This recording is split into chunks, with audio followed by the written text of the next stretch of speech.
واللي يلاقي دلع وما يتدلعش نقول له ايه؟ مش انا اللي بتدلع، ده انا اللي بدلع. والله انا بقى بحب ادلع ولادي واعمل لهم كل اللي عاوزينه، وكل واحد اللي نفسه فيه بعمله. يعني مثلا كده الجلاش ممكن ان احنا نعمل 10 ولا 20 حشوة كمان، ومن غير تعب ولا مجهود. هنحشي كريمة، نحشي قشطة، نحشي اللي انت عاوزاه كله، وزي ما قلتلك من غير تعب ولا مجهود. احشي صوصات او مكسرات، كل ده في دقايق وبلفة جلاش واحدة بس. دلعيهم ملهمش غيرك. طب بقول لكم ايه، تعالوا بس الأول كده نبدأ بسم الله ونصلي على رسول الله ونشوف فيديو النهاردة. اللهم صل وسلم وبارك على سيدنا محمد وعلى آله وصحبه أجمعين. فيديو النهاردة جامد بجد، لازم تشوفيه. طيب أول حاجة كده معانا لفة جلاش زي ما انتوا شايفين. وبصفة عامة كده لما تيجي تجيب الجلاش هاتيه من الفرن، ما تجيبيش من الماركت، بيبقى مجمد كده وبيبقى قليل، حجمه بيبقى مش كتير. ده ما شاء الله كده اللفة بتبقى مليانة.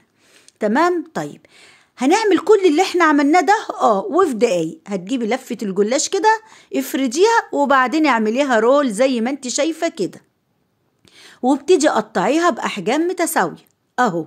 يعني قطعنا اول واحدة نظبطها كده علشان نقطع نفس الايه المقاس بالظبط.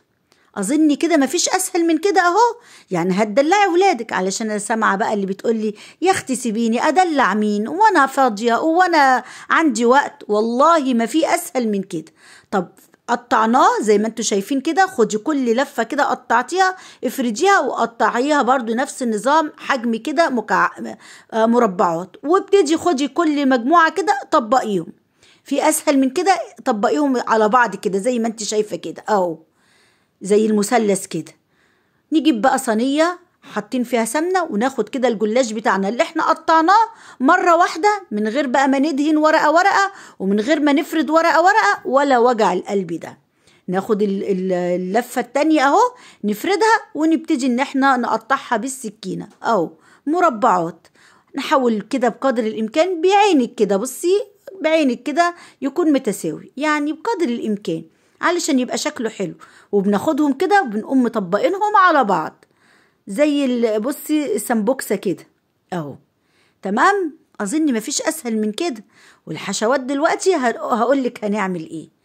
اسهل طريقة للجلاش هتعمليها، انا شفت الطريقة دي على السوشيال ميديا، بصراحة هي موجودة من فترة، بس بجد يعني ربنا يبارك في اللي اخترعها، لان في يعني بلوجرات وشيفات كتير عملوها ما شاء الله. بس ربنا يبارك بقى لصاحب الفكرة. مين صاحب الفكرة؟ والله ما اعرفش.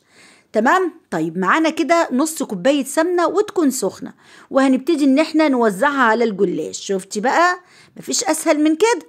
على فكرة أنا بصفة عامة كنت بعمل الجلاش، يعني حتى لما كنت بعمله في الصينية ما كنتش بدهن ورقة ورقة برضه، كنت بحط الجلاش وفي الآخر أحط السمنة، بس كانت بتبقى سخنة قوي. دي بقى مش محتاجة اللي احنا نسخن السمنة قوي ولا حاجة، سمنة سخنة عادية، وندخلها الفرن على الرف الوسط كده، ونشغل فوق وتحت على درجة حرارة 180. تعالوا بقى نجهز الشربات. انا حطيت كوبايتين سكر، كوبايتين مية، وعصير نص ليمونة. بس على فكرة انا مش هاخد الكوبايتين دول، بس انا ببقى ايه عاملة احتياطي كده، اللي بيفيد بشيله. تمام. هنا بقى الشربات زي ما انتوا شفتوا كده، انا من الشربات الجلاش بيكون تقيل، وهنا الشربات سخن. والأول مرة أنا هسقي الشربات بتاع الجلاش سخن. أنا دايما بسقي البسبوسة شربات سخن والبسبوسة سخن، لكن هنا أنا أول مرة أجربه، بجد فوجئت بالجمال بتاعه. بس أهم حاجة الشربات يكون تقيل مش خفيف، يعني بتسيبيه كده على النار في حدود 10 دقايق وبتشوف القوام بتاعه. تمام. الجلاش طلع سخن وسقينا الشربات سخن زي ما قلنا، بس مش بيغلي. بعد كده بنحاول ان احنا انا ما حطيتش الشربات كله على فكرة، فوطي كده بتاع نص كوباية. وهبتدي برضو اشيل الجلاش من الشربات كده بعد ما شرب اهو.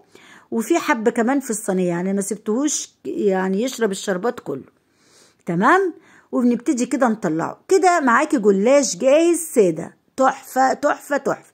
هقولك دلوقتي لو حابة اللي انت بقى تعملي بصي حشوات، بصي لو 20 حشوة، هقولك دلوقتي اقتراحات حلوة قوي. الجلاش دلوقتي جاهز معانا. بصوا هنا العسل ده هفضيه على التاني واشيله. شايفين جماله؟ ده جلاش ساده، وفي كتير قوي بيحبوا الجلاش الساده.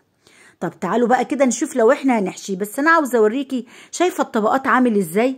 تحسيه عامل زي البغاشه اللي بتتباع، البقلاوه الغاليه اللي بتتباع بقى عند محلات الحلواني كده. شايفين شكله؟ شايفين لونه؟ جميل جدا. طب تعالوا بقى هنحشيه ايه بقى النهارده؟ معاكي مكسرات، معاكي قشطه. انا عندي كده دي قشطه واخداها من وش اللبن. تقدري تعملي القشطه الكدابه او الكريمه الكدابه اللي هي بالمهلبيه وبنسيبها تبرد، لكن احنا عندنا قشطه بقى وبنحبها. تقدري تحطي المكسرات ترشيها عليه من فوق كده وخلاص، او تقدري تحشيها زي ما انت شايفه كده، بتفتحي الجلاش من النص بطريقه سهله جدا، او تقدري تحطي القشطه. شايفه؟ اظن مفيش اسهل من كده. تقدري تحطي الكريمه اللي احنا بنعملها اللي هي المهلبيه يعني، وتحشيه كده نفس النظام.